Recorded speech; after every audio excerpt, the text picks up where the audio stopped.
Ontem o Evangelho trazia o final do capítulo 6 de Lucas, em que a gente meditou vários domingos. Começou lá com as bem-aventuranças, também com as maldições, Deus dizendo para nós, olha, muitas vezes quando o nosso coração é humilde e a gente reconhece a grandeza de Deus, a gente não espera a conversão, a gente muda de vida, a gente muda de história. E aí ele encerra, lá no finalzinho do 6º capítulo, dizendo, olha, o que o teu coração está cheio é o que a tua boca fala. Ou seja, o que está dentro do nosso coração é aquilo que a gente valoriza. Porque muitas vezes nós não conseguimos entender a presença de Deus em nós. E mesmo sendo religiosos, nós somos mais materialistas do que os materialistas. Porque não existe mais uma coisa que mais zomba a presença de Deus e diminui a sua autoridade no nosso meio do que um cristão que se diz cristão com os lábios, que reza, mas que as atitudes não combinam com essa profecia que a boca dele fala, com essa oração que a boca dele fala, com a graça que a boca dele muitas vezes recebe ao receber uma porção do Cristo na Eucaristia, ou seja, ele todo, é claro, né? Uma fração dele todo em cada Eucaristia. Então é essa realidade de causa e de consequência que a imaturidade espiritual nos dá. A gente, por exemplo, como eu dizia no início, em vez de preferir a verdade, a gente lança mão de 2 defeitos que nos fala o livro do Eclesiástico aqui, na primeira leitura. O primeiro dele é preferir o beijo da falsidade do que a dor da verdade. Porque a dor da verdade, ela transforma. E o beijo da falsidade, de fato, nos satisfaz, por dizer assim, pelo menos em alguns momentos. Mas depois, quando chegamos diante de Deus, vai gerar tristeza, como gerou ao jovem rico. E a segunda grande lição é que a gente não pode postergar as coisas, porque postergar também é favorecer a mentira. Então, quando a gente posterga a verdade, a gente, de fato, lidar com a mentira. E olha, isso é uma coisa macabra. Eu vivi inúmeros casos ao longo da minha vida, inclusive de sacerdote, de pessoas com doenças terminais, que os seus familiares não permitiam que elas soubessem. Se eu estou diante de uma mãe, de um pai, se eu estou diante de um parente que está com uma doença terminal, qual é a chance que eu dou para ele, para ela, que ela tenha vida eterna? E se eu tolher daquela pessoa a ciência que a vida dela está mais curta do que a dos outros? Que possibilidade eu tiro? De um possível arrependimento, de uma possível confissão de vida. Então são inúmeras práticas que vão nos mostrar a palavra de Deus, e essa eu estou dizendo bem prática mesmo, que vão nos mostrar que nós postergamos a verdade porque ela dói. Mas quando a gente posterga a verdade, isso causa tristeza, e nós nos afastamos da verdade que é Jesus. Porque a gente sabe muito bem quem é o pai da mentira.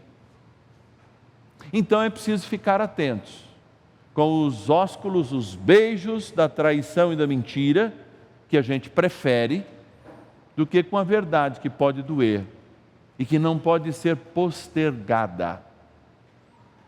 Amados, eu repito, não vai adiantar dizer que nós somos cristãos se nós não vivemos o Evangelho. Que a gente participou de missa diária se não viveu o Evangelho.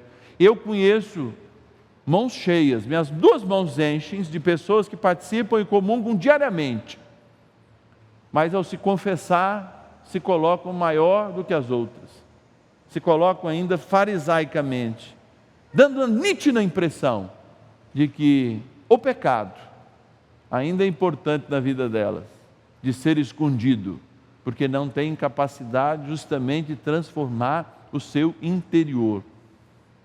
E é nessa transformação do interior é que vale a pena, porque Deus vai nos julgar pelas intenções. Se nós formos verificar toda atitude humana, ela, como a gente diz na moral, ela tem um duplo efeito. Muitas vezes a gente faz o mal, mas não quer fazer aquele mal. São Paulo vai dizer isso. Mas toda atitude humana tem uma consequência. E o que a gente não pode deixar de perceber é que tudo aquilo que eu faço tem uma consequência. E Deus vai olhar justamente a partir desta consequência. Não vai me julgar porque já me salvou nesse instante e por toda a vida, desde a sua cruz. Mas vai me julgar pelas consequências das minhas atitudes. E por isso elas devem ser pensadas, coerentes. Elas não devem se aproximar da falsidade nem da mentira. E nem permitir que a gente se agrade com isso. Elas têm, apesar de tudo, experimentar a dor da verdade, porque é a dor transformadora que faz alguém chegar ao sucesso, por exemplo, numa academia. Se houvesse aqui um profissional, não sei se há, na área de biológica, sabe que o músculo só se força, só cresce, só ganha força depois da academia se eu sofrer aquela dor. A dor da hipertrofia, a dor que cria força. Se eu ir lá no final da tarde, depois de sair da academia, e tomar um comprimido, um anti-inflamatório, tudo aquilo que eu trabalhei vai ser perdido. E essa vida de hoje tem sido feita no ósculo do anti-inflamatório. Nós cada vez mais estamos nos fechando, cada vez mais, por exemplo, a gente lidar, especialmente no campo do trabalho, com a juventude, cada vez mais ela está fechada em si mesma. Esses dias eu ouvi de um funcionário nosso, dizendo assim, falei, o que você tem? Você está com um cara que não dormiu? Aí a jovem virou e disse assim, não, é que o senhor está me causando estresse, então eu tive que tomar um comprimido para relaxar e o outro para desinflamar. Eu sei que é brincadeira, eu tinha falado isso em tom de brincadeira, mas muitas vezes a gente está vivendo isso, está vivendo estresse e culpando os outros. Sendo que o estresse é um vírus? Não. Você já viu falar o vírus do estresse? A bactéria do estresse? Você já viu que te deram uma injeção de estresse? Não. O único causador do estresse sou eu mesmo. Quando não decido pela verdade, quando postergo a minha salvação e o louvor a Deus, porque Deus está falando assim, vocês vão esperar quando para louvar? E eu sempre digo aqui, se a gente não se acostumar a viver o céu na terra, ou seja, em santidade, a gente não vai descobrir a porta certa de ir para o céu quando for a nossa hora. E é essa realidade que o Evangelho mergulha. O Evangelho mergulha em uma decisão. O Evangelho não fala de pecadores, o Evangelho fala de um homem bom, mas que se conformou no bom.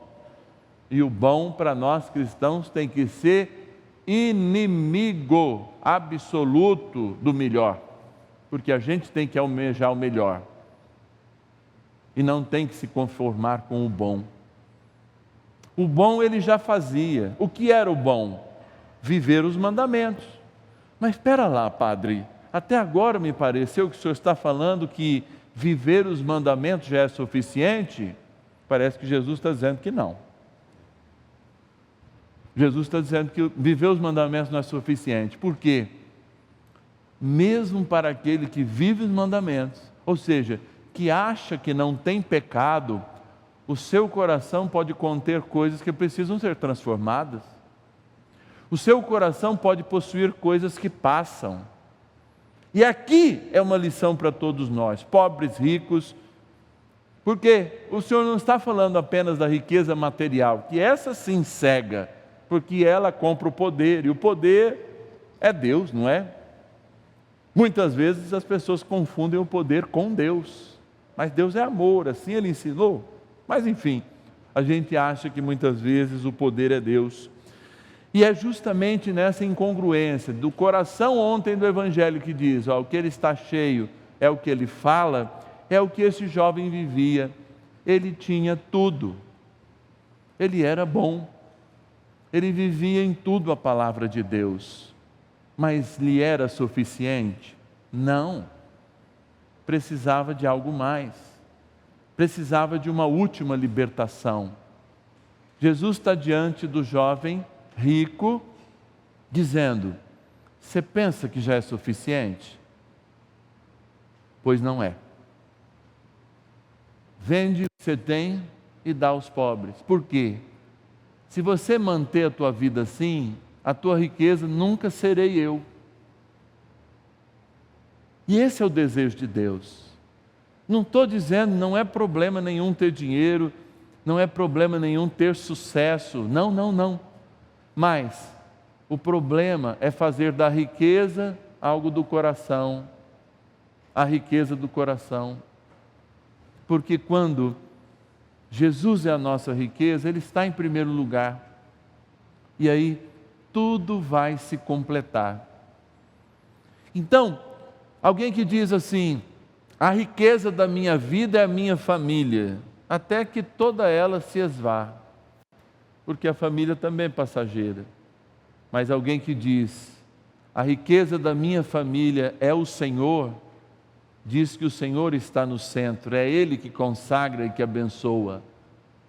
E isso não adianta só no dia do sacramento do matrimônio. É todos os dias, aliás, são todos os dias que verdadeira e efetivamente nós temos que, diante do Senhor, renovar o nosso compromisso e a nossa fidelidade. Então o desafio do jovem rico era o dinheiro, mas o meu qual é? Será que é aquele perdão que eu ainda não dei?